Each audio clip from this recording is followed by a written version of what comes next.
जय हिंद। Welcome to Dakshinai classroom. मैं मनीष सेवटा और आप मेरे साथ पढ़ रहे थे साउंड वेव। अभी तक हमने साउंड वेव की 5 लेक्चर्स कंप्लीट कर लिए और लास्ट वाले लेक्चर के अंदर हम बात कर रहे थे लाउडनेस के बारे में। तो बच्चों आज हम शुरू करेंगे इसका लेक्चर 6 और लेक्चर 6 के अंदर हम चर्चा करने वाले हैं इंटरफेरेंस ऑफ साउंड वेव की। इंटरफेरेंस ऑफ साउंड वेव कुछ नया वर्ड तो नहीं होना चाहिए, मतलब इंटरफेरेंस वर्ड तो नया नहीं है, बिकॉज इंटरफेरेंस वर्ड हमने वहाँ पे भी पढ़ा था स्ट्रिंग वेव के अंदर। वहाँ पे हमने देखा था कि आपके पास में जब दो वेव्स आपके पास में रहती है तो ए नेट का जो एक्सप्रेशन आपके पास में आया था वो A1 square plus A2 square 2A1 A2 cos phi है। आपको याद है ऐसा एक्सप्रेशन? तो हमने ये वाला एक्सप्रेशन वहाँ पे निकाला था। कैसा एक्सप्रेशन था वो? A net square is equal to A1 square plus A2 square plus 2A1 A2 cos phi. ऐसा एक्सप्रेशन आपने निकाला था, अगर आपको याद हो। मैंने दो इक्वेशन का वो जोड़ना सिखाया था। मैंने बोला था ऐसा रिजल्ट आपने एसएचएम में भी, जब दो एसएचएम को सुपर इम्पोज किया तब भी आपने यूज किया होगा। तो ऐसा एम्पलीट्यूड आपके पास में आया था। अगर आपको ये अभी रिकॉग्नाइज नहीं हो रहा है तो एक बार आप उसकी वीडियो को रोक के एक बार आप अपने नोट्स निकाल लीजिए। वहां पे देखिए सुपरपोजिशन के बाद में interference of two waves travelling in same direction की कंडीशन में ये लिखवाया था आपको। क्लियर? ऐसा एक्सप्रेशन आ रहा है। तो यार इस वाले एक्सप्रेशन का बहुत तकड़ा यूज होता है, साउंड में अच्छा खासा यूज होता है। इसके अलावा 12th के अंदर एक टॉपिक है वेव ऑप्टिक्स, उसमें भी इसका बहुत बढ़िया यूज होता है।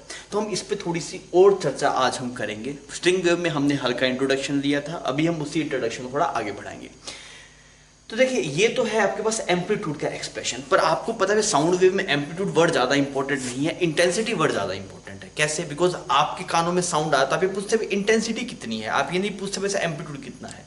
तो अगर आप देखिए साउंड में कौन सा वर्ड ज्यादा इंपॉर्टेंट है, जो इंटेंसिटी वर्ड है वो ज्यादा इंपॉर्टेंट है एज कंपेयर टू एम्पलीट्यूड। तो यार मैं चाहता हूं कि यार इस वाले एक्सप्रेशन को इंटेंसिटी की फॉर्म में लिखा जाए। तो अब हमें क्या पता है, हम ये जानते हैं भाई साहब intensity is proportional to amplitude का square. Intensity is proportional to amplitude का स्क्वायर। ये हमने पढ़ा था। कब पढ़ा था? जब इंटेंसिटी का एक्सप्रेशन लिखा तो आता है half rho v s naught square omega square.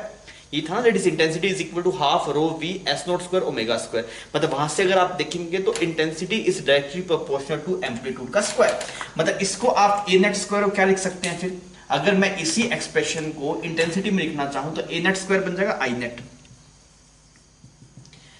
A1 square बन जाएगा आपके पास में I1, A2 स्क्वायर बन जाएगा आपके पास में I2 प्लस 2।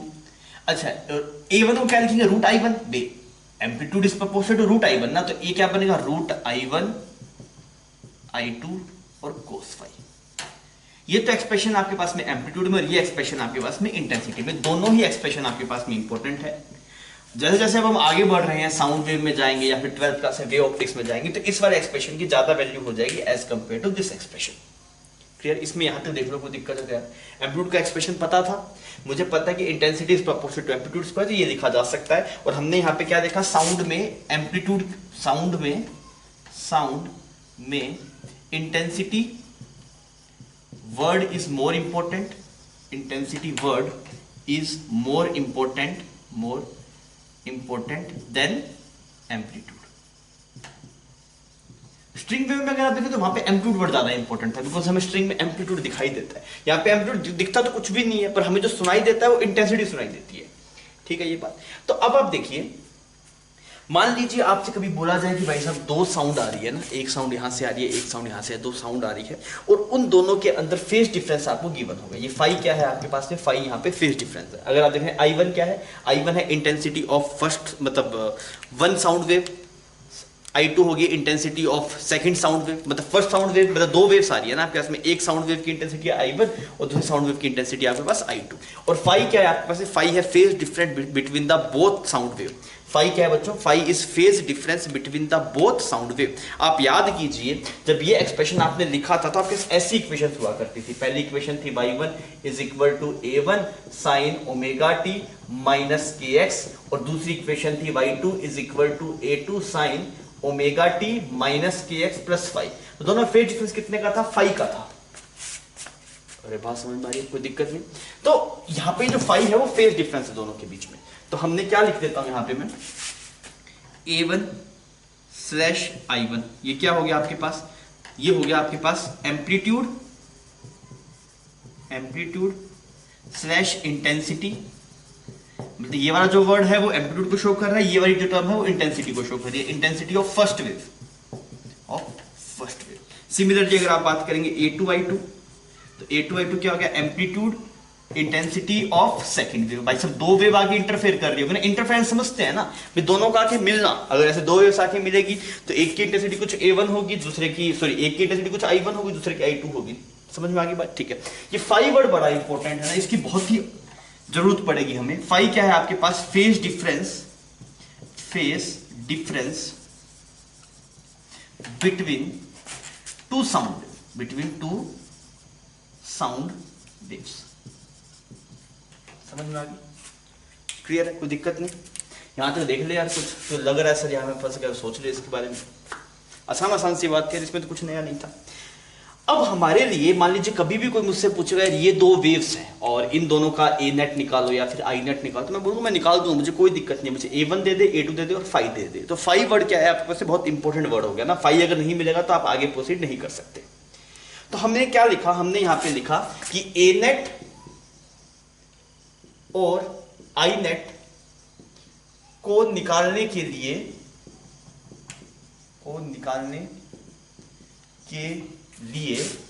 किसकी जरूरत पड़ती है, फेज डिफरेंस मतलब delta phi is required, phase difference is required. ठीक है जी, फेज डिफरेंस। पर होता क्या है, कई बार आपको फेज डिफरेंस नहीं देके पाथ डिफरेंस गिवन होता है।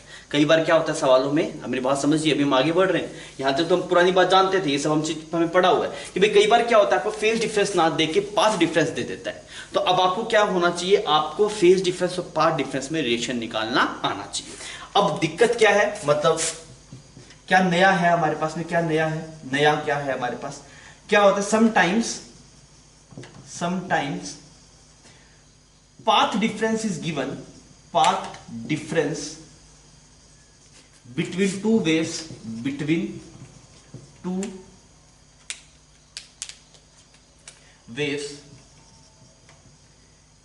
is given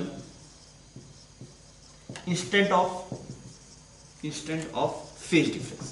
भाई हमें चाहिए होता है फेज डिफरेंस, पर वो बोलता है फेज डिफरेंस नहीं गिवन, क्या गिवन है, पाथ डिफरेंस। अरे पाथ डिफरेंस होता क्या है, जैसे मान लीजिए यहाँ पे एक सोर्स है आपके पास में, यहाँ पे एक सोर्स है ऐसे S1, यहाँ पे एक साउंड का सोर्स है कुछ S2, इस वाले पॉइंट के ऊपर वेव जा रही है। तो एक वेव यहाँ से चलिए आपके पास साउंड वेव ऐसे चली और एक वेव ऐसे कुछ यहाँ पे चली, तो इसका नाम S1O। तो अगर आप देखेंगे पाथ डिफरेंस कितना है, यहाँ पे पाथ डिफरेंस डेल्टा एक्स है आपके पास में, क्या पाथ डिफरेंस किससे, डेल्टा एक्स से। तो पाथ डिफरेंस कितना होगा, पाथ देख लो भाई साहब, ये वाली वेव कितना चली, S1O चली, ये कितना चली, S2O चली। पाथ डिफरेंस कितना है, जैसे S2O माइनस S1O। तो क्योंकि पाथ डिफरेंस दिख भी जाता है ना आपको, जैसे मान लीजिए यहाँ पे स्पीकर पड़ा है, इस स्पीकर से एक बंदा यहाँ पे खड़ा है, दूसरा बंदा यहाँ पे खड़ा है, तो आपको डिस्टेंस दिखाई दे रही है, तो आप इजीली पाथ डिफरेंस निकाल सकते हैं। मेरी बात समझ में आ गई? तो क्या होता है, हमें बहुत सारे केसेस में फेज डिफरेंस की बजाय पाथ डिफरेंस गिवन होता है। अब अगर पाथ डिफरेंस गिवन होगा तो हम क्या करेंगे, हमें क्या चाहिए, फेज डिफरेंस ही चाहिए। तो हमें क्या सीखना होगा, हमें ये सीखना होगा कि पाथ डिफरेंस से फेज डिफरेंस कैसे निकालेंगे, बिकॉज आपको इस पाथ डिफरेंस का कुछ नहीं मिलेगा। पाथ डिफरेंस से आप ए नेट नहीं निकाल सकते, बिकॉज इस एक्सप्रेशन में कहीं भी डेल्टा एक्स नहीं चाहिए, इसमें क्या चाहिए, फेज डिफरेंस चाहिए। तो हमारी अभी मजबूरी होगी, हमें क्या सीखना होगा, हमें क्या सीखना पड़ेगा बच्चों, अभी हमें पाथ डिफरेंस से क्या निकालना सीखना होगा, फेज डिफरेंस निकालना सीखना होगा। We have to learn how to calculate phase difference from path difference.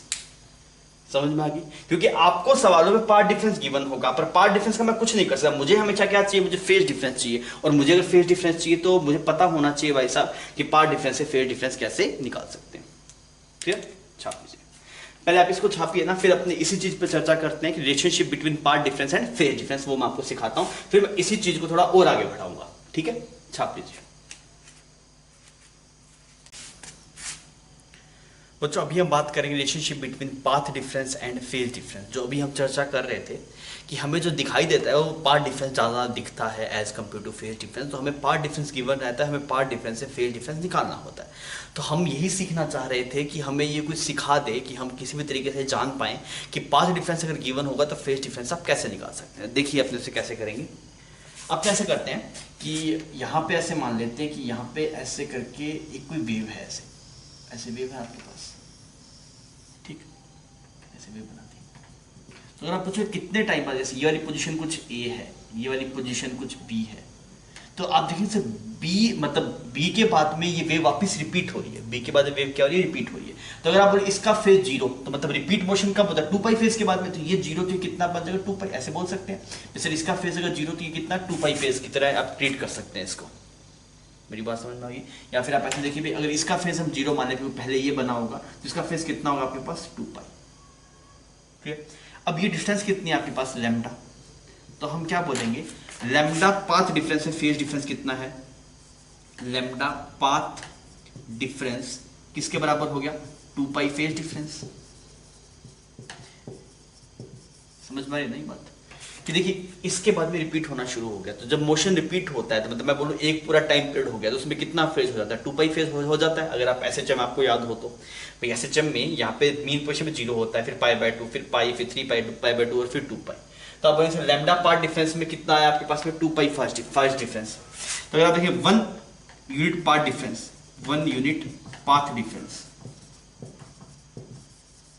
कितना आएगा आपके पास 2 pi by lambda phase difference.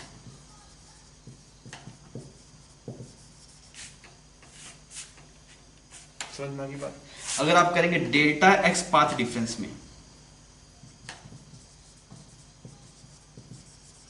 कितना आएगा 2 pi by lambda multiply delta x. तो जब फिर डेल्टा फाई जो आ रहा है, मतलब डेल्टा फाई जो फेज डिफरेंस आ रहा है, डेल्टा एक्स पार्ट डिफरेंस है, वो इतना आ रहा है, delta x divide by 2 pi by lambda और डेल्टा एक्स, ऐसे लिख दिया मैंने। फिर डेल्टा एक्स पाथ डिफरेंस से कोरस्पॉन्डिंग जो फेज डिफरेंस आ रहा है वो ये फेज डिफरेंस है ना, तो इसका मैं डेल्टा फाई लिख दिया। तो आप यहां से क्या याद रखिए, आप लिखिए phase difference divide by 2 pi is equal to path difference divide by lambda. ये एक्सप्रेशन है, ये रिलेशन आपको याद रखना है, इसका आपको रट्टा मारना है। ये किस चीज का रिलेशन है, ये रिलेशन आपके पास में relation between path difference and phase difference. This is relation between path and phase difference. बात समझ में आई, कोई दिक्कत नहीं, ठीक है। तो यहाँ पे समझ में आएगा डेल्टा फाई किसको शो कर रहा है, डेल्टा फाई शो कर रहा है फेज डिफरेंस को, फेज डिफरेंस को। और अगर आप बात करें डेल्टा एक्स किसको शो कर रहा है, पाथ डिफरेंस को। तो अब कभी भी आपको गिवन हो कि पाथ डिफरेंस इतना है तो बताइए फेज डिफरेंस कितना होगा, तो आप इसको इजीली प्रोसीड कर सकते हैं। तो मान लीजिए मैं एक सवाल देता हूं आपको, मेरे पास एक सवाल है रिलेटिव, हम ऐसे कर लेते हैं, if delta x is lambda तो डेल्टा फाई कितना है बताइए, ये वाला केस करके बताइए। अगर आपके पास पार्ट डिफरेंस लैम्डा है तो फेज डिफरेंस कितना आएगा। फिर एक और सवाल करते हैं, if delta x is equal to lambda by 2 तो डेल्टा फाई कितना आएगा, ये आपको करके बताना है। ये 2 सवाल हैं, आप इनको करके बताइए कि पार्ट डिफरेंस आपके पास लैम्डा के बराबर है और तो फेज डिफरेंस कितना होगा, और अगर पार्ट डिफरेंस लैम्डा बाय 2 के बराबर तो फेज डिफरेंस कितना। इसका मतलब क्या है, देखिए जैसे मान लीजिए यहाँ से एक S1 है, यहाँ पे S2 है, यहाँ पे एक पॉइंट P है, तो ये S2P माइनस S1P किसके बराबर है, लैम्डा के बराबर। S2P माइनस S1P किसके बराबर है, लैम्डा के बराबर। P की पोजीशन इस तरीके से है, वहां पे अगर आप देखेंगे तो S2P माइनस S1P किसके बराबर है, लैम्डा बाय 2। तो अगर ऐसा हो रहा है तो इन दोनों में फेज डिफरेंस कितना है वो आपको मुझे बताना है, करके बताइए बच्चों कितना रहा फेज डिफरेंस के अंदर।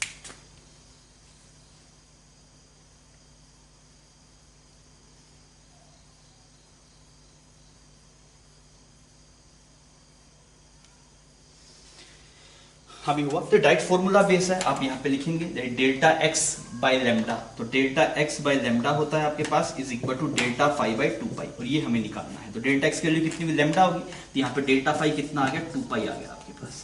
फिर इसका जवाब तो ये हो गया। यहाँ पे अगर आप चेक करेंगे तो आप लिखेंगे delta x by lambda is equal to delta phi divide by 2 pi, तो यहाँ पे ये आ गया आपके पास delta phi is equal to pi. तो अगर आपके पास ये थोड़ा रिजल्ट याद रखिएगा ना, आगे हमें थोड़ी देर में जरूरत पड़ेगी इसकी। अगर पार्ट डिफरेंस लैम्डा है या फिर फेज डिफरेंस 2 पाई है तो पार्ट डिफरेंस कितना आता है लैम्डा।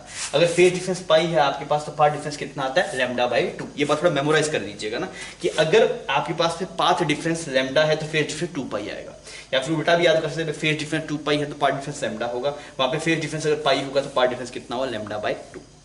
ठीक है, तो ये हमने यहाँ पे सीख लिया कि पाथ डिफरेंस और फेज डिफरेंस में आप रिलेशन कैसे निकाल सकते हैं। कभी भी अगर आप फेज डिफरेंस गिवन हो तो पाथ डिफरेंस ढूंढ सकते हैं, और पाथ डिफरेंस गिवन हो तो फेज डिफरेंस ढूंढ सकते हैं। मेरी बात समझ में आ गई? तो यार बच्चों, हमें प्रैक्टिकल लाइफ में यही दिखता है, मान कि आपको सोर्स है, सोर्स से आपकी डिस्टेंस क्या है, दूसरे बंदे की डिस्टेंस क्या है, या फिर दो सोर्सेज है उससे आपकी डिस्टेंसेस कितनी कितनी है, तो ये पार्ट डिफरेंस जनरली मिलता है और उससे हमें फिर फेज डिफरेंस निकालना होता है। ठीक है, छाप लीजिए। हमने रिलेशन देख लिया था कि पार्ट डिफरेंस और फेज डिफरेंस में क्या रिलेशन है, that is delta x by lambda is equal to delta phi by 2 pi. ये याद होना चाहिए ना, ये जरूरी है, आगे हेल्प करेगा बहुत। अब आप ये समझिए कि यार मान लीजिए जैसे एक दो वेव्स है आपके पास है, वो इंटरफेयर करती है, तो इंटरफेयर करने के बाद में एम्पलीट्यूड क्या आता है वो हमें पता है, इंटेंसिटी क्या आती है वो भी हमें पता है। तो कुछ ना स्पेशल केसेस है उस इंटरफेरेंस के हिसाब से। एक केस है कंस्ट्रक्टिव इंटरफेरेंस का, एक केस है डिस्ट्रक्टिव इंटरफेरेंस है। कंस्ट्रक्टिव मतलब, कंस्ट्रक्टिव वर्ड से क्या समझ आता है, बस कुछ मिलके कुछ बड़ा बन जाए ना, कंस्ट्रक्ट हो जाए कुछ। तो जैसे दो वेव जब इंटरफेयर करती है तो अगर उससे कुछ अच्छा और बड़ा बन जाए तो हम उसे बोलते हैं कंस्ट्रक्टिव इंटरफेरेंस। डिस्ट्रक्टिव इंटरफेरेंस मतलब कुछ विनाशकारी हो जाए, कुछ नुकसान हो जाए। मतलब मैं फिजिकल वर्ड बता रहा हूँ कि कंस्ट्रक्टिव का मतलब क्या है, डिस्ट्रक्टिव का मतलब क्या होता है। तो फिजिक्स में उसको कैसे यूज करें, देखिए मुझे पता है कि जो ए नेट का एक्सप्रेशन आता है, ए नेट स्क्वायर, वो ऐसा आता है, A net square is equal to A1 square plus A2 square plus 2A1 A2 cos phi. ये है आपके पास में एम्पलीट्यूड का फॉर्मूला। अगर आप इसे इंटेंसिटी में लिखें तो ऐसा बनेगा, I net is equal to I1 plus I2 plus 2 root I1 I2 cos phi. ये तो कुछ नया नहीं है हमारे लिए, ये हम पहले पढ़ चुके हैं। अभी हम क्या करते हैं, अभी हम दो टाइप के इंटरफेरेंस पढ़ते हैं। सबसे पहले पढ़ते हैं कंस्ट्रक्टिव इंटरफेरेंस। कंस्ट्रक्टिव इंटरफेरेंस, क्या नाम से क्या समझ में आ रहा है? कंस्ट्रक्टिव से नाम समझ आ रहा है, कुछ जुड़ के कुछ बड़ा बन जाए। तो कंस्ट्रक्टिव का मतलब क्या होता है? कंस्ट्रक्टिव इंटरफेरेंस कब होता है? इंटरफेरेंस इन विच कुछ अच्छा बड़ा हो जाए। इसका मतलब क्या है भाई साहब? ए नेट मैक्सिमम बन जाए या फिर आई नेट मैक्सिमम बन जाए। Interference in which A net and I net become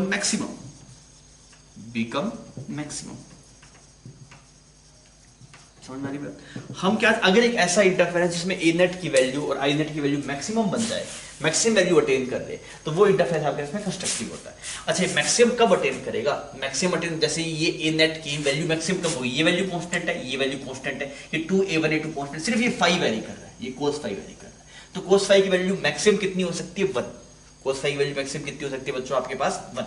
तो आप क्या बोलेंगे, अगर आप इन कंस्ट्रक्टिव इंटरफेरेंस की बात करेंगे और ये कंडीशन सेटिस्फाई हो जाए कि A net and I net maximum बन जाए, तो क्या होना चाहिए? कोस फाई की वैल्यू कितनी बन जाए आपके पास? 1 बन जाए।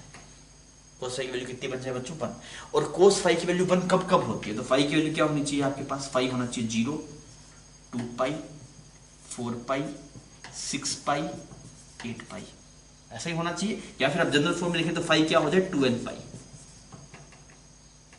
कुछ नया नहीं किया यार, कुछ बहुत बड़ी बात नहीं की मैंने, सिर्फ ये बोला कंस्ट्रक्टिव इंटरफेरेंस क्या। तो कंस्ट्रक्टिव इंटरफेरेंस आपने बोला सर, कंस्ट्रक्टिव इंटरफेरेंस वो इंटरफेरेंस होता है जिसमें ए नेट या फिर आई नेट की वैल्यू मैक्सिमम हो जाए। अच्छा, ए नेट और आई नेट की वैल्यू मैक्सिमम करने के लिए कोस फाई कितना होना चाहिए आपके पास? 1। अच्छा, कोस फाई को 1 होने के लिए फाई की वैल्यू कितनी हो जाए? या तो 0 हो जाए, या फिर 2 पाई हो जाए, 4 पाई, 6 पाई, 8 पाई, इस तरह की वैल्यू हो जाए। ठीक है, तो फाई कितना हो जाए? फाई हो जाएगा 2n पाई। तो n की वैल्यू 1 पुट करेंगे, n की वैल्यू 0 पुट करेंगे, 0। 1 की वैल्यू मतलब इसका जनरल एक्सप्रेशन में लिखा हुआ है भाई, इसको इतना सारा ना लिखना पड़े, आप जनरल एक्सप्रेशन में लिख लो। तो n की वैल्यू कहां से? n इज कहां से, मतलब n इज इंटीजर, और कहां से इसकी वैल्यू शुरू हो? 0 से शुरू हो रही है ना। n इज पॉजिटिव, मतलब n के जैसे लिख लेते हैं। n क्या होगा आपके पास? n 0, 1, 2 ऐसे कोई भी इंटीजर होगा 0 शुरू हो गया। तो हमने इसका स्टैंडर्ड एक्सप्रेशन लिख दिया। n 0 पुट कर दिए, ये बन जाएगा, 1 पुट कर दिए, 2 पुट कर दिए, ये बन जाएगा। बात समझ में आ गई? कोई दिक्कत नहीं? क्लियर? ठीक है। तो यार ठीक है, हमें कहानी समझ में आ गई कि एक ऐसा इंटरफेरेंस जिसमें ए नेट और आई नेट मैक्सिमम बन जाता है तो उसे हम कंस्ट्रक्टिव इंटरफेरेंस बोलते हैं। ठीक है जी, कोस फाई की वैल्यू 1, फेज डिफरेंस पता लग गया। मतलब कंस्ट्रक्टिव इंटरफेरेंस होने के लिए फेज ये होना चाहिए, कंस्ट्रक्टिव इंटरफेरेंस होने के लिए फेज डिफरेंस ये होना चाहिए। This is condition for constructive interference, this is condition for constructive interference. क्या कंडीशन है? ये वाली कंडीशन है कि जो फेज डिफरेंस है वो 2n पाई होना चाहिए। अच्छा, अगर हम पार्ट डिफरेंस देखना चाहो तो पार्ट डिफरेंस क्या होगा? अच्छा, पार्ट डिफरेंस, तो यार पार्ट डिफरेंस अगर मैं लिखना चाहूंगा तो क्या 0 के कोरस्पॉन्डिंग, अगर फेज डिफरेंस 0 है तो पार्ट डिफरेंस भी कितना होगा? 0।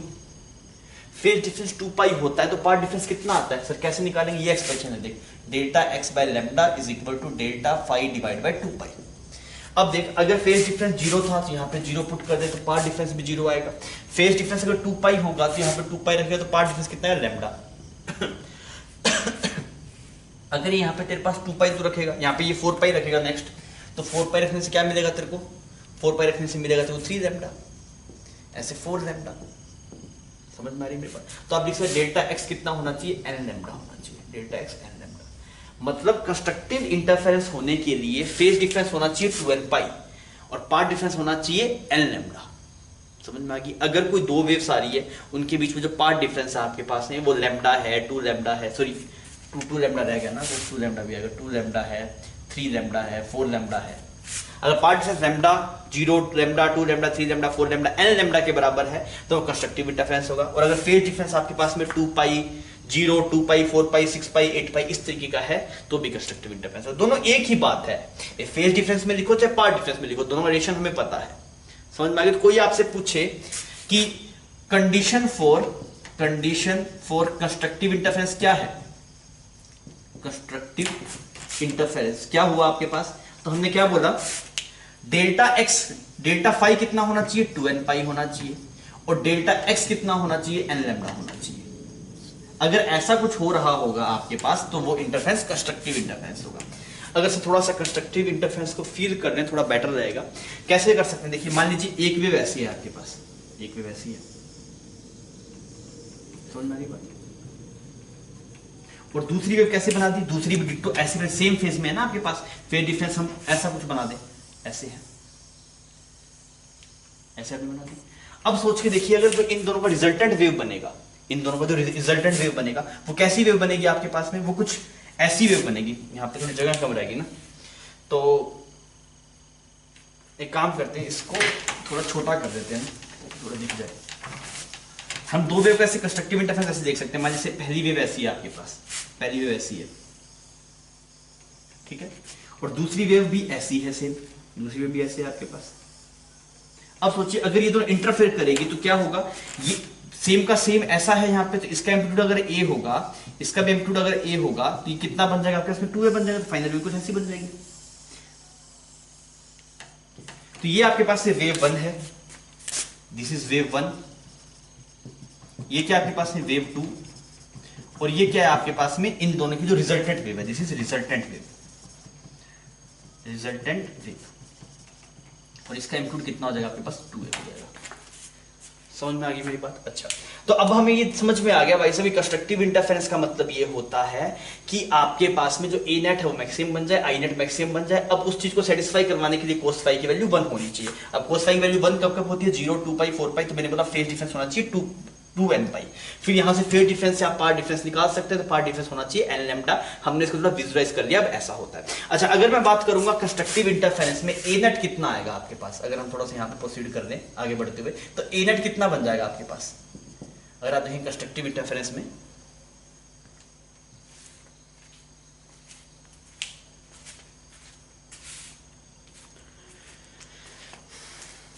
हाँ भाई, अब हम बात करते हैं कंस्ट्रक्टिव इंटरफेरेंस में ए नेट बनेगा कितना, तो ए नेट क्या लिखेंगे आप, ए नेट स्क्वायर बन जाएगा a1 square a2 square plus 2a1 a2, ऐसा बनेगा। तो ए नेट क्या बन जाएगा, ए नेट बन जाएगा आपके पास में a1 प्लस a2, ए नेट कितना बन जाएगा, a1 plus a2। Constructive interference में जो एम्पलीट्यूड होगा वो a1 प्लस a2 बन जाएगा, कोई दिक्कत नहीं है, होल स्क्वायर तो है a1 प्लस a2 का। तो जब भी कंस्ट्रक्टिव इंटरफेरेंस होगा तो एक वेव का एम्पलीट्यूड अगर a1 होगा, दूसरे का a2 होगा, तो ए नेट कितना बन जाएगा, 2a, मतलब a1 प्लस a2 बन जाएगा। जैसे यहाँ पे एक का a था, इसका a था, डायरेक्टली ऐड होके आपके पास में जुड़ गए।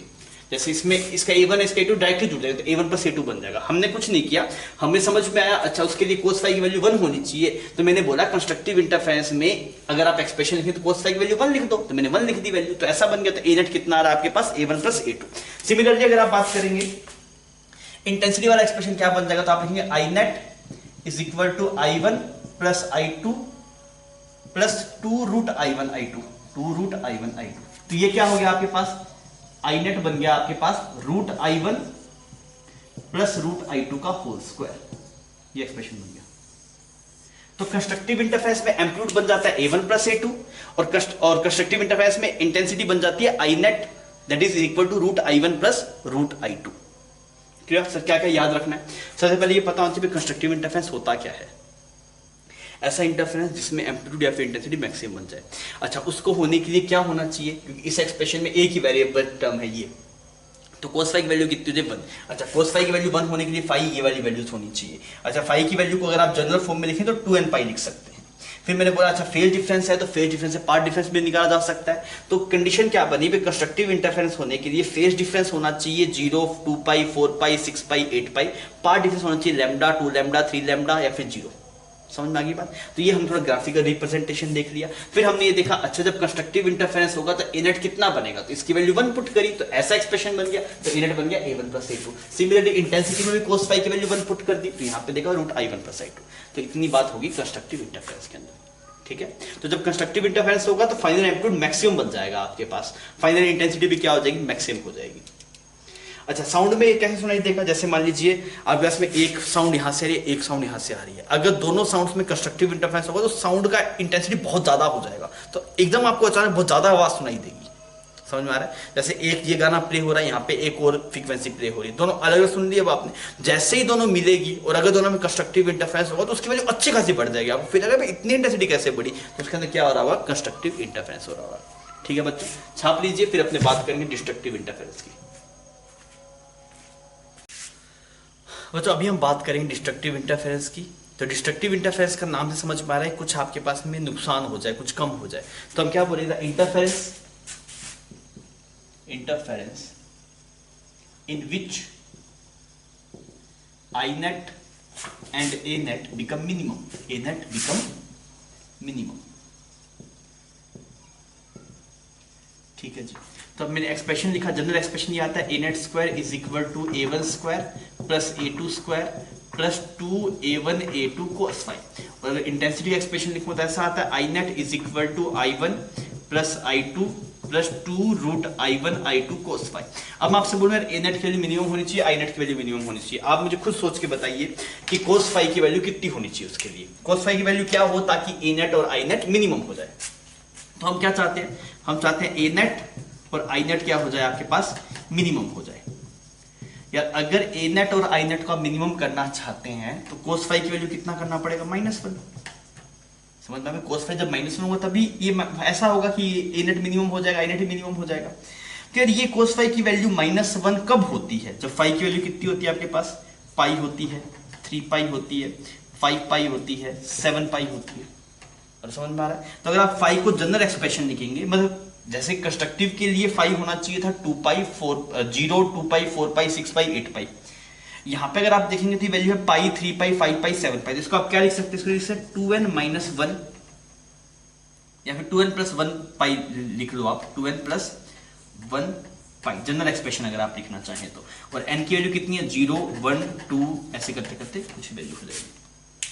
समझ में आ गई बात, कोई दिक्कत नहीं। तो ये तो बच्चों था फेज डिफरेंस। तो अपने यहाँ पे देखा फेज डिफरेंस कितना रिक्वायर्ड है, this term is corresponding to phase difference. Phase difference, तो फेज डिफरेंस होना चाहिए पाई, 3 पाई, 5 पाई, 7 पाई। सिमिलर साथ साथ में अब वहां से भी मैच करके देखेंगे, कंस्ट्रक्टिव में फेज डिफरेंस था 0, 2 पाई, 4 पाई, n पाई, मतलब 2n पाई था आपके पास, मतलब इवन नंबर मल्टीप्लाई पाई था। यहाँ पे क्या है, ओड नंबर मल्टीप्लाई पाई है आपके पास। जनरल एक्सप्रेशन लिख दिया, ठीक है। ये तो था आपके पास में फेज डिफरेंस। अगर आप देखें path difference for destructive interference, तो कैसे चेक करेंगे यार। अब ये पाई वैल्यू आप फुट करके देखिए उस रिलेशन में, कौन सा रिलेशन में, इसमें delta x by lambda is equal to delta phi by 2 pi. आप यहाँ पे पार्ट डिफरेंस पता है ना आपको, फेज डिफरेंस पता है कितना होना चाहिए, पाई होना चाहिए। तो अगर आप यहाँ पे पाई पुट करेंगे तो डेल्टा x कितना आएगा आपके पास, डेल्टा x आएगा लैम्डा बाय 2। फिर अगर आप यहाँ पे 3 पाई पुट करेंगे वहां पे तो ये आएगा 3 लैम्डा बाय 2। सिमिलरली आप यहाँ 5 पाई पुट करते आएगा 5 लैम्डा बाय 2। ऐसे ऐसे बढ़ते बढ़ते आगे चला जाएगा। तो डेल्टा एक्स अगर आप जनरल एक्सप्रेशन लिखेंगे तो ये आपके पास में कुछ आना चाहिए 2n + 1 लैम्डा बाय 2, ऐसा कुछ एक्सप्रेशन आना चाहिए। ये जनरल एक्सप्रेशन है, this is path difference correspond to, ये phase difference corresponding to destructive interference, this is path difference corresponding to destructive interference. ठीक है। अच्छा अगर मैं देखूं यहाँ पे ए नेट कितना बनेगा, तो ए मिनिमम बोल सकता हूं उसको, यहाँ पे जो एम्पलीट्यूड बनेगा ए मिनिमम होगा, तो ए मिनिमम का स्क्वायर कितना होगा आपके पास, a1 स्क्वायर, a2 स्क्वायर, और cos फाई की वैल्यू कितनी होगी, -1, तो कितना बन गया ये, -2a1 a2। तो ए मिनिमम जो आपके पास में आया this is A one minus A two, क्योंकि ये A square B square minus two A B है, तो ये बन जाएगा ए माइनस बी का होल स्क्वायर, दोनों तरफ स्क्वायर हटाएंगे तो ये बन जाएगा ए मिनिमम इतना आया आपके पास। या फिर डिस्ट्रक्टिव इंटरफेरेंस में जो एम्पलीट्यूड आता है वो इतना आता है। अगर आप सिमिलरली यहाँ पे आई मिनिमम का एक्सप्रेशन लिखेंगे तो आई मिनिमम का स्क्वायर कितना आ रहा है आपके पास, आई मिनिमम का स्क्वायर आएगा आपके पास, ये बन गया आई वन, ये बन गया आई टू, यहाँ पे क्या बन जाएगा minus two root I one I two, यहाँ पे आई मिनिमम कितना बन गया, आई मिनिमम बन गया root I one minus root I two का होल स्क्वायर। आप देख लीजिए खोल के ये एक्सप्रेशन बनेगा A square B square minus two A B. तो ये आपके पास में आ गया आई मिनिमम। और अगर आपको याद हो कंस्ट्रक्टिव में ए की जो वैल्यू आई थी A one plus A two, और जो इंटेंसिटी की वैल्यू आई that is root I one plus root I two का स्क्वायर। समझ में आ गई बात? ठीक है। अगर आप थोड़ा ग्राफिकल रिप्रेजेंटेशन देखेंगे तो कुछ ऐसा दिखाई देगा आपको। पहली वेव कुछ ऐसी बना दीजिए, आप पहली वेव कुछ ऐसी बना दीजिए, ठीक है। और दूसरी वेव कैसी बनाइए, डिस्ट्रक्टिव करना है ना, आपका नुकसान करना है आपको, तो आप क्या बना दीजिए, ऐसे बनाइए दूसरी वेव। जस्ट इसके पहले वाले सेम फेज में थी, ये अब की बार ऐसे अपोजिट फेज में आपके पास। अब देखिए ये ऊपर है तो सिमिलरली ये नीचे है, तो इनका जो रिजल्टेंट बनेगा वो कैसा बनेगा, स्टेट बन जाएगा, एम्पलीट्यूड जीरो हो जाएगा आपके पास अगर दोनों का एम्पलीट्यूड सेम है। और अगर जैसे इसका एम्पलीट्यूड कुछ a1 मान लूं, इसका कुछ a2 मान लूं, और a1 अगर बड़ा मान लूं कि a1 बड़ा है एज कंपेयर टू a2, तो ऐसी वेव बन जाएगी आपके पास छोटी सी। तो इसका जो एम्पलीट्यूड होगा वो कितना आएगा आपके पास, that is a1 minus a2। तो कंस्ट्रक्टिव में अगर ये ऐसा था, दूसरे वाला भी सेम ऐसा, दोनों जोड़े तो a1 प्लस a2 बन गया। डिस्ट्रक्टिव में क्या ये ऐसा है, दूसरा जस्ट नीचे होगा आपके पास, तो a1 माइनस a2 बन जाएगा। तो दो केसेस आपके पास इंटरफेरेंस में, कंस्ट्रक्टिव के और डिस्ट्रक्टिव के। ये बातें आपको क्लियर होनी चाहिए, ठीक है। तो एक बार हम क्विक रिकैप कर लेंगे पूरी चीज को। पहले आप इसको छाप लीजिए, फिर अपने कंस्ट्रक्टिव और डिस्ट्रक्टिव को क्विक रिकैप कर लेंगे, फिर अपने आगे बढ़ेंगे। जो हमने पढ़ा है कंस्ट्रक्टिव और डिस्ट्रक्टिव को, उसको क्विक डिफरेंशिएट कर लेते हैं ताकि चीजें क्लियर हो जाए। अगर आप बात करें कंस्ट्रक्टिव इंटरफेरेंस में, तो क्या होता है, ए नेट और आई नेट क्या हो जाता है, मैक्सिमम बनता है मिनिमम बनता है, बिकम मैक्सिमम। ये क्या हो जाता है, मैक्सिमम हो जाता है। तो जहां पे कंस्ट्रक्टिव इंटरफेरेंस होता है उस पॉइंट को मैक्सिमा भी बोलते हैं। मतलब जिस पॉइंट पे कंस्ट्रक्टिव इंटरफेरेंस होता है वहां पे उसको मैक्सिमा बोलते हैं। तो मैक्सिमा मतलब, कई बार आप मैक्सिमा ही बोल सकते हैं ना, मैक्सिमा मतलब जहां कंस्ट्रक्टिव इंटरफेरेंस हो, वहां हम बोलते हैं वहां मैक्सिमा है। मैक्सिमम मतलब मैक्सिमम वैल्यू आ गई ना आपके पास। सिमिलरली अगर आप इसमें बात करेंगे तो इसमें क्या होता है, ए नेट या फिर आई नेट क्या बनता है बच्चों, इसमें ये बन जाता है मिनिमम, दिस बिकम मिनिमम। अच्छा, अगर ये इसको क्या बोलते हैं, इसको मिनिमा बोलते हैं ना, मिनिमा। मिनिमा मतलब वो पॉइंट जहां क्या हो, डिस्ट्रक्टिव इंटरफेरेंस हो, डिस्ट्रक्टिव इंटरफेरेंस हो। जहां आपको कंस्ट्रक्टिव इंटरफेरेंस मिले आप उस पॉइंट को मैक्सिमा बोल सकते हैं, जहां पे आपको डिस्ट्रक्टिव इंटरफेरेंस मिले उसको आप मिनिमा बोल सकते हैं। आगे बढ़ते हैं भाई साहब। अच्छा, इसमें अगर आप देखें तो cos फाई की वैल्यू कितनी होनी चाहिए, यहाँ पे 1 होनी चाहिए। इसके लिए cos फाई की वैल्यू कितनी होनी चाहिए, cos फाई की वैल्यू -1 होना चाहिए। अच्छा, इसके लिए फेज डिफरेंस बताइए कितना होना चाहिए, फेज डिफरेंस, और इसके लिए फेज डिफरेंस बताइए कितना होना चाहिए। फिर आप मुझे बताइए इसके लिए पार्ट डिफरेंस कितना होना चाहिए, फिर बताइए इसके लिए पार्ट डिफरेंस कितना होना चाहिए। बता पाएंगे ना? पहले इतने इसी को करते हैं, फेज डिफरेंस इसमें कितना रिक्वायर्ड है, इसमें कितना रिक्वायर्ड है। फेज डिफरेंस यहाँ पे होना चाहिए आपके पास में कितना 0, 2 पाई, 4 पाई, 6 पाई, ऐसे। यहाँ पे अगर आप देखिए तो कितना होना चाहिए, पाई, 3 पाई, 5 पाई, ठीक है, ऐसा कुछ होना चाहिए फेज डिफरेंस। अच्छा, अगर आप इसे कॉरस्पॉन्डिंग पार्ट डिफरेंस निकालेंगे तो कितना आएगा पार्ट डिफरेंस, बताइए कि कंस्ट्रक्टिव इंटरफेरेंस के लिए पार्ट डिफरेंस कितना होना चाहिए, डिस्ट्रक्टिव के लिए पार्ट डिफरेंस कितना होना चाहिए। हुआ? तो आप सर इसके लिए जो पार्ट डिफरेंस होना चाहिए वो होना चाहिए 0, क्योंकि इस फेज डिफरेंस कोरस्पॉन्डिंग जो पार्ट डिफरेंस है वो 0 आता है, इसके कोरस्पॉन्डिंग लैम्डा आता है, इसके कोरस्पॉन्डिंग 2 लैम्डा, इससे कोरस्पॉन्डिंग 3 लैम्डा।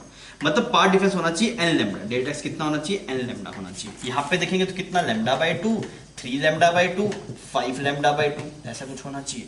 तो इसको आप n λ/2 नहीं लिख सकते ना, अगर आप n λ/2 लिख दें तो गलत हो जाएगा, क्योंकि n की जब 2 होगी तो ये लैम्डा बन जाएगा। तो आप इसे क्या लिखेंगे, 2n + 1 λ/2। n की वैल्यू कहां तक आएगी, 0, 1, 2, 3। नहीं तो इस एक्सप्रेशन की जरूरत नहीं है, आपको ऊपर से फिर आनी चाहिए बस।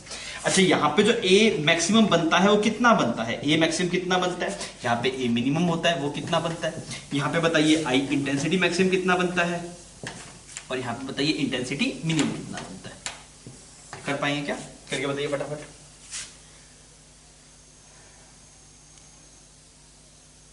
हाँ भाई, ए मैक्सिमम यहाँ पे बनता है A1 प्लस A2, और यहाँ पे जो बनता है वो कितना बनता है बच्चों, A1 माइनस A2। अगर दोनों एम्पलीट्यूड बराबर होंगे तो वेव साफ हो जाएगी, वेव ही नहीं रहेगी यहाँ पे।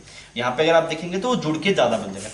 आई मैक्सिमम अगर आप बात करें तो कितना था, root I1, this is I1 plus I2 नहीं है बच्चों, ये root I1 plus root I2 का होल स्क्वायर है। यहाँ पे खतरा है, लोगों को लगता है एम्पलीट्यूड I1 प्लस A2 तो इंटेंसिटी I1 प्लस I2, नहीं, I मैक्स है root I1 plus root I2 का होल स्क्वायर, और I मिनिमम कितना है आपके पास, root I1 minus root I2 का होल स्क्वायर। क्लियर? तो इतनी बातें थी जो हमने अभी पढ़ी है यहाँ पे, ठीक है। अब आइए अपने थोड़ा सवाल करते हैं, सवाल से चीजों पे और क्लियरिटी आएगी। यहाँ पे ऐसे एक सोर्स है साउंड का, इसका नाम कुछ S1 है, यहाँ पे एक साउंड का सोर्स है, इसका नाम क्या है, S2 है। यहाँ पे आपके पास में ऑब्जेक्ट है, क्लियर? यहाँ पे ऐसे ऑब्जेक्ट बना दिया, इसको यहाँ पे बना देना, इस ऑब्जेक्ट को कुछ यहाँ पे बना देते हैं। यहाँ पे ऑब्जर्वर है आपके पास, दिस इज ऑब्जर्वर, यहाँ पे ऑब्जर्वर है, ठीक है जी। ये डिस्टेंस आपके पास में 3 लैम्डा है, ठीक, और ये डिस्टेंस कितनी है आपके पास, लैम्डा है। इसकी जो इंटेंसिटी है वो I0 है, इसकी इंटेंसिटी कितनी है, 4I0। अब साउंड क्या हो रहा है आपके पास, ऑब्जर्वर के पास जा रहा है। तो अगर मैं आपसे पूछूं find intensity of sound, find intensity of sound here by observer, here by observer. Sir बात समझ में, देखिए एक्चुअली दो सोर्स है आपके पास साउंड के, ये सोर्स है S1, ये सोर्स है S2, ये सोर्स S1, सोर्स S2। तो इससे भी साउंड आगे जा रहा है, इससे भी साउंड आगे जा रहा है। इसकी जो साउंड यहां से जो निकल रहा होगा, इसकी जो इंटेंसिटी यहाँ पे वो I0 है, इसकी कुछ 4I0 है, आप ऐसे मान लीजिए। तो आपसे पूछा क्या, बताइए इस ऑब्जर्वर को कितनी इंटेंसिटी सुनाई देगी, वो आपको बताना है। क्लियर? तो ये जो इंटेंसिटीज है वो इस वाले पॉइंट पे इंटेंसिटीज है ना, जो इस वाले पॉइंट पे जो इंटेंसिटी सुनाई दे रही है वो इसकी I1 है, इसकी 4I1 है, इसकी I0 है, उसकी 4I0 है। तो आप मुझे बताइए कि वहां पे उस ऑब्जर्वर को क्या इंटेंसिटी सुनाई देगी। तो ये थोड़ा सा आपको अजीब लग सकता है, बिकॉज ये पहला सवाल है। S1 S2 क्या है, S1 एंड S2 ये these are the source of sound, source of sound. पहले आप इसको छाप लीजिए, फिर सवाल को अटेम्प्ट कीजिए, फिर अपन देखते हैं।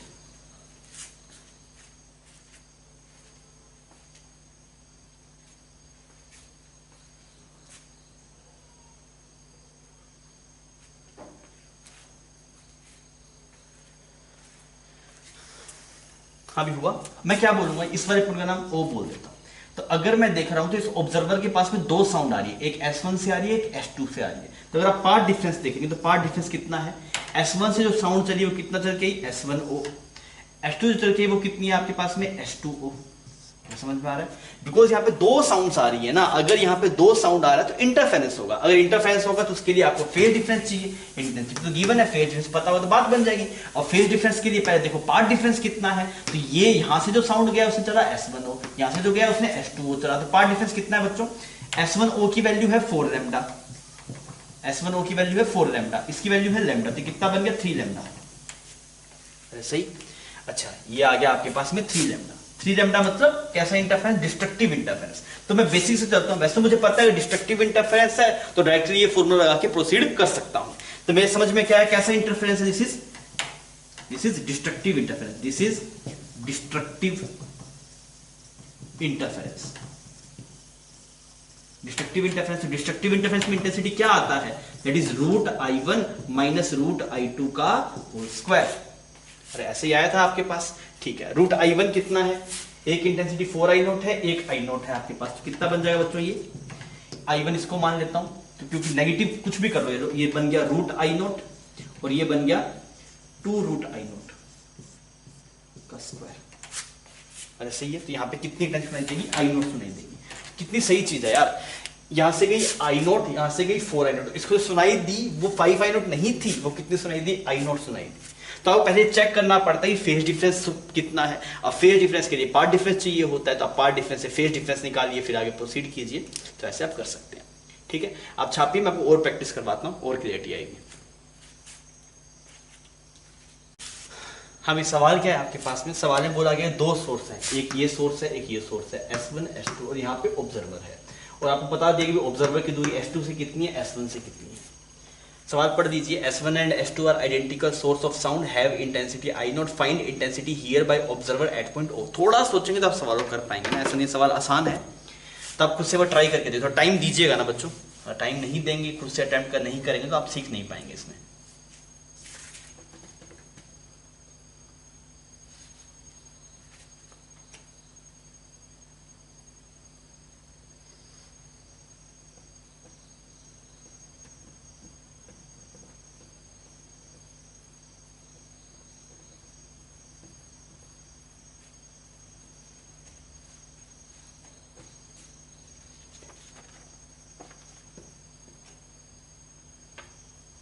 हाँ भी हुआ।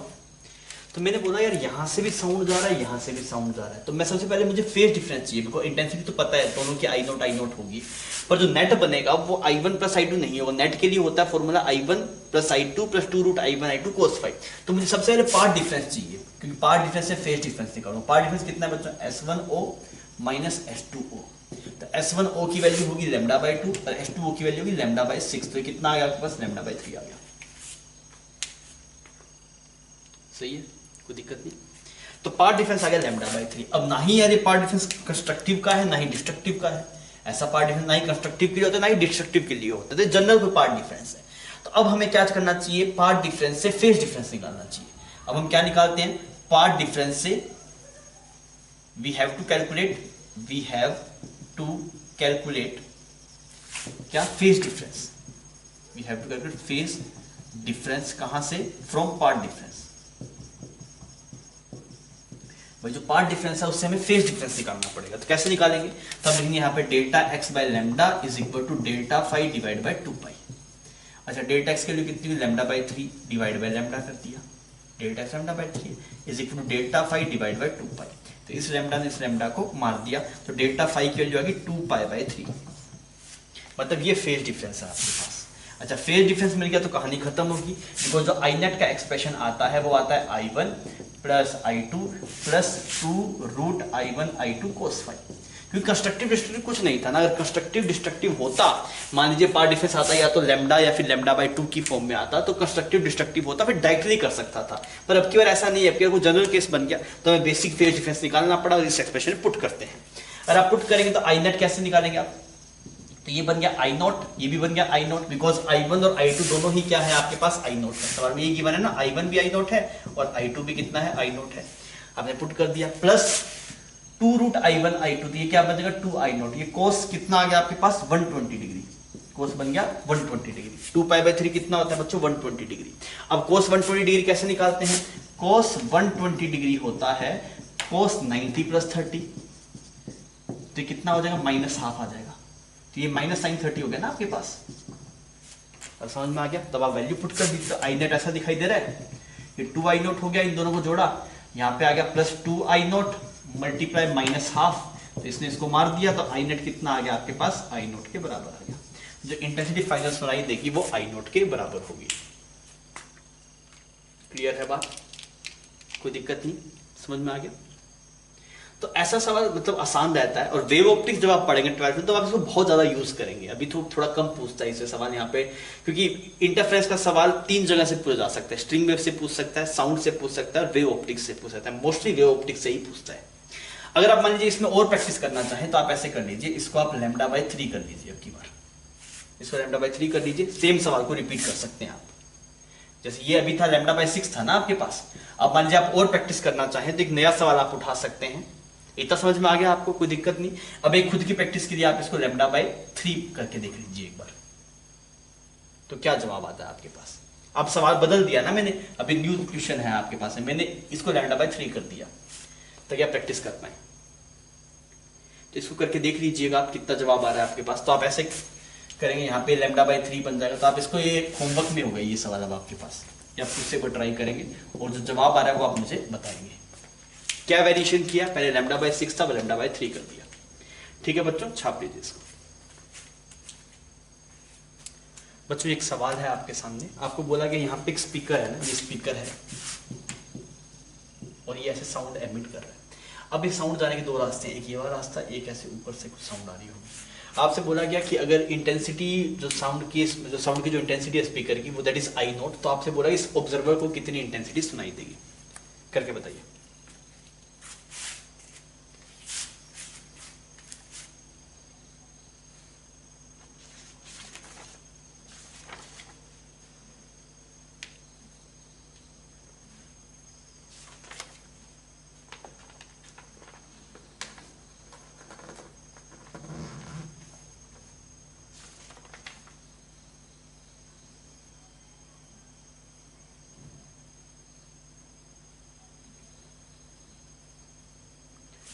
हाँ भी हुआ। तो हम क्या बोलेंगे, देखिए दो साउंड आ रही है, एक तो ट्रैजेक्टरी यहाँ से ऐसे जा रही है और एक साउंड क्या आ रहा है, ऐसे जाके ऐसे ऊपर से ऐसे आ रही है। फिर दो वेव्स आ रही है आपके पास में। तो अगर हम देखें ऑब्जर्वर को कितनी साउंड वेव सुनाई देगी, 2 साउंड वेव है। ऑब्जर्वर को दो साउंड वेव्स का इंटरफेरेंस सुनाई देगा। जो इंटरफेरेंस जो ऑब्जर्वर है उसको दो वेव्स का इंटरफेरेंस सुनाई देगा। एक वेव तो ये देखिए, एक ऐसे और एक ऐसे। अगर आप पार्ट डिफरेंस देखेंगे दोनों वेव्स में, पार्ट डिफरेंस कितना आ रहा है देखिए, ये तो सीधी सीधी ऐसे चलेगी, इसे पार्ट डिफरेंस देखेंगे तो ये यहां तक बराबर है, जितना यहां तक दोनों का पाथ बराबर है।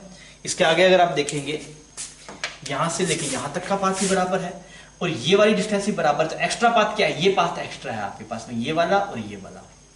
आप सोच के देखिए, ये जितना चला और ये जितना चला उसमें एक्स्ट्रा कितना है, ये तो कॉमन था, ये भी कॉमन था, ये और ये बराबर है, तो एक्स्ट्रा बस इतना ही है। तो अगर आप डेल्टा एक्स देखेंगे तो डेल्टा एक्स कितना आएगा आपके पास, λ/4 प्लस λ/4, तो कितना आ गया, λ/2। ये आ गया भाई साहब, एक्स्ट्रा पार्ट डिफरेंस कितना आ गया आपके पास, λ/2। अच्छा, अगर एक्स्ट्रा पार्ट डिफरेंस λ/2 है तो डेल्टा फाई कितना आएगा, इसमें पाई आएगा। तो कैसा इंटरफेरेंस, ये डिस्ट्रक्टिव इंटरफेरेंस। अच्छा, डिस्ट्रक्टिव इंटरफेरेंस में इंटेंसिटी क्या आता है, आई मिनिमम बनता है। अच्छा, क्या फॉर्मूला बनता है उसका बनता है I minimum is equal to √I1 minus √I2 का होल स्क्वायर। अच्छा, तो ये वाली साउंड और ये वाली साउंड दोनों की इंटेंसिटी सेम है बिकॉज एक ही सोर्स से आ रही है। तो आप क्या लिखेंगे यहाँ पे, ये बन जाएगा √I0 माइनस √I0 का स्क्वायर। ये कितना बन जाएगा, 0। I0 आएगा 0, मतलब तो कुछ सुनाई नहीं देगा। अजीब लगता है ना, इसको कुछ सुनाई नहीं देगा। हाँ, इसको कुछ सुनाई नहीं देगा।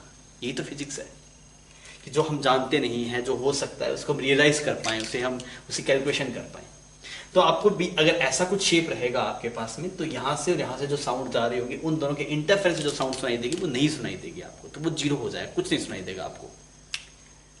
क्लियर। तो इसी चीज के ऊपर हम यंग्स डबल स्लिट एक्सपेरिमेंट पढ़ा जाता है। और यंग डबल स्लिट एक्सपेरिमेंट इसी बात के लिए फेमस हुआ बिकॉज लोगों को लगता नहीं था भाई सिर्फ 2 लाइट मिलके डार्क मिल सकता है क्या। तो जैसा हम देख रहे हैं 2 साउंड को मिलके साउंड नहीं होना भी हो सकता है। 2 साउंड्स आई, दोनों मिली, अब साउंड ही नहीं है। हमें हमेशा 2 साउंड आई ज्यादा आवाज होगी, ऐसा नहीं है। अगर कोहेरेंट सोर्सेज आपके पास में होंगे, कोहेरेंट सोर्सेज वो सोर्सेज होते हैं जिनके पीछे फेज डिफरेंस हमेशा कांस्टेंट रहता है, वो आप वेव ऑप्टिक्स से पढ़ेंगे। तो अगर कोहेरेंट सोर्सेज आपके पास में रहते हैं तो ऐसा पॉसिबल है कि 2 साउंड्स को मिला के कोई साउंड ना हो, या फिर 2 साउंड को मिला के मैक्सिमम साउंड आ जाए। ठीक है, तो आप छाप लीजिए इसको। बच्चों, एक सवाल हम कर रहे हैं और ये आपको थोड़ा अजीब लगेगा देख के, ऐसा होता है क्या, पर अगर आपके पास में सोर्सेज कोहेरेंट हो, कोहेरेंट सोर्सेज का मतलब ये होता है कि ऐसे सोर्सेज जिनका फेज डिफरेंट टाइम के साथ में बदल नहीं रहा हो। कोहेरेंट सोर्सेज ऐसे सोर्सेज आप लिख सकते हैं साइड में कहीं पे, coherent sources are the sources whose phase difference is not changing with time. ये आप वेव ऑप्टिक्स से पढ़ेंगे, इसलिए हम यहाँ पर सही ढंग से चर्चा नहीं कर रहे हैं कोहेरेंट सोर्सेज पे। अब देखिए क्या होगा, जैसे मान लीजिए एक बंदा इन्फिनिटी से चला, इधर इन्फिनिटी से चला और उधर वापिस इन्फिनिटी की तरफ जा रहा है, और यहाँ पे 2 साउंड के सोर्सेज हैं, S1 सोर्स है, S2 सोर्स है। तो उसे कहीं पे मैक्सिमा सुनाई देगा, कहीं पे मिनिमा सुनाई देगा। मैक्सिमा मतलब जहाँ पे इंटेंसिटी ज़्यादा सुनाई देगी, मिनिमा मतलब जहाँ पे इंटेंसिटी सबसे कम सुनाई देगी। तो ऐसे कितने पॉइंट्स आपको मिलेंगे जहाँ पे आपको मैक्सिमा या फिर मिनिमा सुनाई देगा अगर एक पर्सन इस रोड पे मूव करता है। तो अभी सवाल बहुत अजीब सा लगता है। सवाल समझ में आया क्या है? यहाँ पे ऐसे ऊपर स्पीकर लगे हुए हैं, एक यहाँ पे स्पीकर लगा हुआ है। वो स्पीकर कोहेरेंट होने चाहिए। प्रैक्टिकल लाइफ में आपको नहीं दी है बिकॉज वो दोनों स्पीकर कोहेरेंट होते नहीं है ना। मान लीजिए वो दोनों कोहेरेंट सोर्सेज होते हैं आपके पास में, वहाँ पे लगे हुए होते, तो अगर आप ऐसे रोड पे चलती हुई आएगी इन्फिनिटी पे, तो आपको ऐसे कहीं जैसे आपको यहाँ पे सुने देगा अच्छा ज़्यादा आवाज़ होगी, थोड़ा सा आगे जाएंगे अच्छा बहुत कम आवाज़ होगी यार, फिर थोड़ा आगे जाएंगे अच्छा बहुत ज़्यादा आवाज़ होगी। तो ऐसे पॉइंट्स आपको मिलेंगे जहाँ पे मैक्सिमम मिलेगा या फिर मिनिमम मिलेगा। मैक्सिमम मतलब जहाँ पे इंटेंसिटी मैक्सिमम होगी, मिनिमम मतलब जहाँ पे इंटेंसिटी मिनिमम होगी। तो वो पॉइंट्स कितने होंगे वो हमें बताना है। तो ये सवाल थोड़ा सा मैं प्रोसीड कर देता हूं। देखिए सबसे पहले हमने देखा मिड वाला पॉइंट, यहाँ पे ऐसे मिड वाला पॉइंट, तो सारी कहानी पार्ट डिफरेंस की है। तो अगर आप देखें मिड पॉइंट पे, तो ये जितनी लेंथ आएगी उतनी ही लेंथ ये वाली आएगी। तो यहाँ पार्ट डिफरेंस कितना आएगा मिड वाले पॉइंट पर? अगर आप देखेंगे जितना पाथ इसने चला उतना ही पाथ इसने चला, पार्ट डिफरेंस कितना आएगा? 0 आएगा। समझ में आ रहा है? अब आप इन्फिनिटी पे जाइए, यहाँ पे इन्फिनिटी पे जाइए। तो अगर आप इन्फिनिटी पे देखें तो पार्ट डिफरेंस कितना आएगा बताइए? अच्छा, अगर इन्फिनिटी पे जाएंगे तो ये वाली ऐसी होगी और ये वाली कुछ ऐसी होगी। पार्ट डिफरेंस ऐसे निकालेंगे भाई, ये साउंड कितना चली होगी, इतना चली होगी, और ये वाला साउंड इतना चली होगी, पर ये डिफरेंस इनफाइनाइट है, अगर इनफाइनाइट है तो एंगल और बड़ा होगा, और बड़ा करेंगे, फाइनली अगर आप इन्फिनिटी पे देखें तो ये अप्रोक्सीमेट ऐसे ऐसा बन जाएगा स्ट्रेट।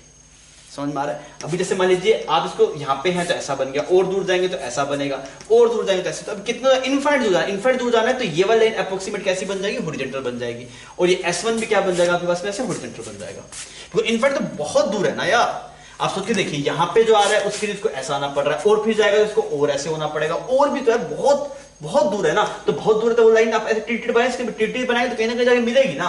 इन्फिनिटी पे लेके जाएंगे तो ये लाइन कैसे नहीं पड़ेगी, ऐसे हॉरिजॉन्टल ऐसे बनानी पड़ेगी, और ये वाली लाइन भी ऐसे बनानी पड़ेगी। तो अगर आप इन्फिनिटी पार्ट डिफरेंस देखेंगे तो ये वाली लाइन भी ऐसे स्ट्रेट, और ये वाली लाइन भी ऐसे स्ट्रेट, तो इससे आगे वाला पाथ तो जो इसने चला वही इससे आगे ये चलेगा, तो बस एक्स्ट्रा क्या चला, 3 लैम्डा एक्स्ट्रा चला, तो इन्फिनिटी में जो पार्ट डिफरेंस आएगा वो कितना आएगा, 3 लैम्डा आएगा। समझ में आ रही है? देखिए इन्फिनिटी पे अगर आप पार्ट डिफरेंस देखेंगे तो ये वाली लाइन से हॉरिजॉन्टल बन जाएगी, और ये भी हॉरिजॉन्टल बन जाएगी, तो इससे आगे तो दोनों में बराबर ही चला ना, बिकॉज ये इससे आगे इन्फिनिटी तक गया, तो SS1 यहां से इन्फिनिटी पे गया, तो एक्स्ट्रा कितना है, बस 3 लैम्डा एक्स्ट्रा है, तो इन्फिनिटी पे कितना है, 3 लैम्डा। सिमिलरली अगर आप यहां पे इन्फिनिटी पे देखेंगे, माइनस इन्फिनिटी पे, तो पार्ट डिफरेंस कितना आएगा आपके पास, पार्ट डिफरेंस आएगा 3 लैम्डा। सही है ये वाली बात? अच्छा अब आप देखिए, अगर यहां पे आपको पार्ट डिफरेंस 0 मिला है, इन्फिनिटी पे 3 लैम्डा मिला है, तो पीछे वो पॉइंट्स भी होंगे जहां पे पार्ट डिफरेंस कितना होगा, लैम्डा होगा, एक वो पॉइंट पे आएगा जहां पे पार्ट डिफरेंस कितना आएगा, 2 लैम्डा आएगा। सही है ना?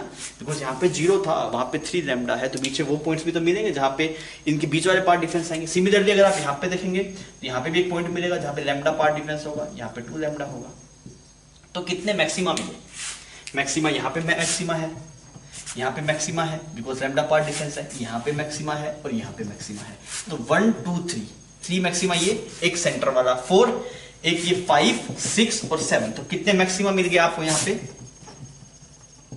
मैक्सिमा कितने मिल गए बच्चों, 7 मैक्सिमा मिल गए। सही। अच्छा मिनिमा ढूंढने चलो यार, तो मिनिमा कहां पे होता है, मिनिमा वहां पे होता है जहां पार्ट डिफरेंस लैम्डा बाय 2 हो, 3 लैम्डा बाय 2 हो, 5 लैम्डा बाय 2 हो। तो अब देखिए यहाँ पे 0 पार्ट डिफरेंस है, यहाँ पे लैम्डा है, तो इसके बीच में एक पॉइंट आ रहा होगा, तो पार्ट डिफरेंस कितना होगा, लैम्डा बाय 2 होगा। सही। सिमिलरली इन दोनों के बीच में एक पॉइंट आ रहा होगा, पार्ट डिफरेंस कितना होगा, 3 लैम्डा बाय 2 होगा। यहाँ पे भी ऐसे एक पॉइंट आ रहा होगा, पार्ट डिफरेंस कितना होगा, 5 लैम्डा बाय 2 होगा।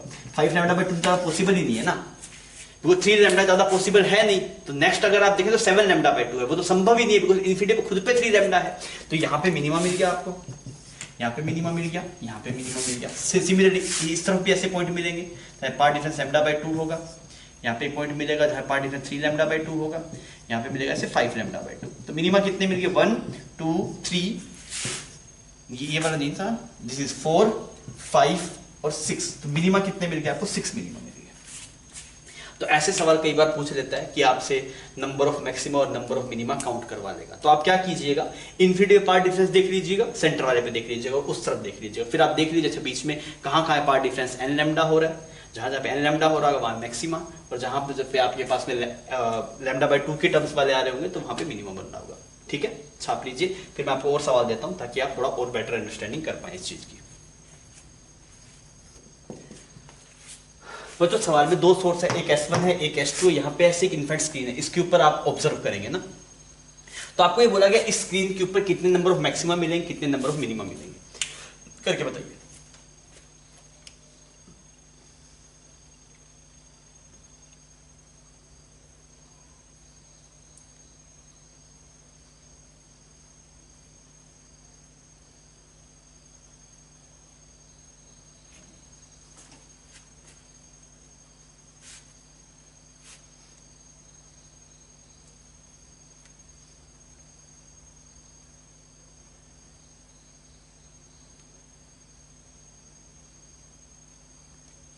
अभी कर, ठीक है।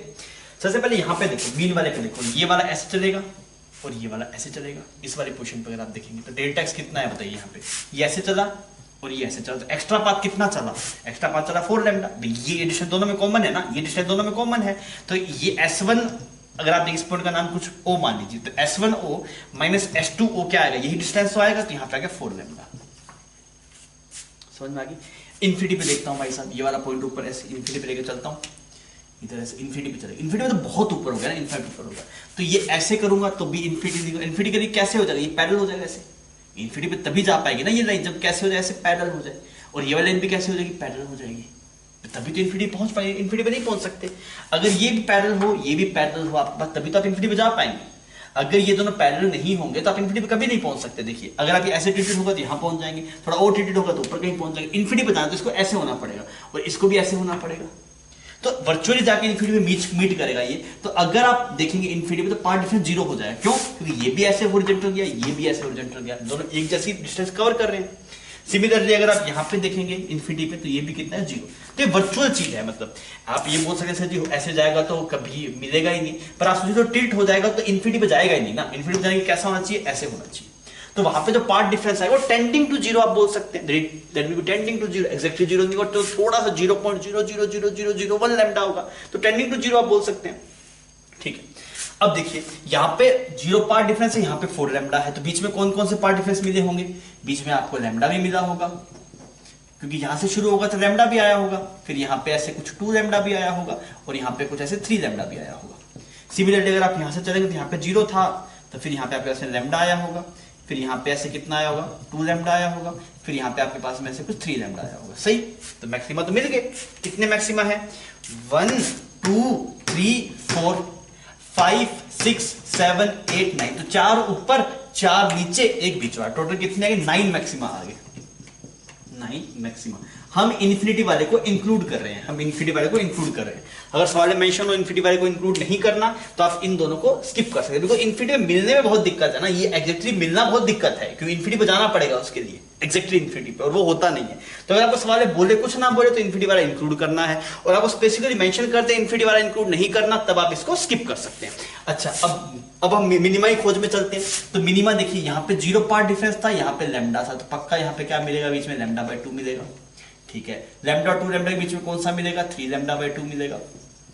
अच्छा, 2 लैम्डा और इसके बीच में क्या मिलेगा आपको? दैट इज 5 λ/2 मिलेगा। अच्छा, इसके बीच में क्या मिलेगा आपको? दिस इज 7 λ/2 मिलेगा, 7 λ/2। ठीक है, सिमिलरली यहाँ पे 7 λ/2, यहाँ पे 5 λ/2, यहाँ पे 3 λ/2, और यहाँ पे आपके पास λ/2। तो कितने मिनिमा है देखिए, मिनिमा 1 2 3 4 5 6 7 8, तो कितने मिनिमा मिल गए बच्चों आपको? 8 मिनिमा मिल गए। This is 8 minima. बात समझ आ गई? तो कभी भी ऐसे सवाल आए, ये आसान रहते हैं, आप इजीली इनको कर सकते हैं। तो मतलब जहां मैक्सिमम होगा वहां पे ज्यादा साउंड सुनाई देगा ना, जहां पे मिनिमम होगा वहां पे कम साउंड सुनाई देगा। ठीक है, छाप लीजिए।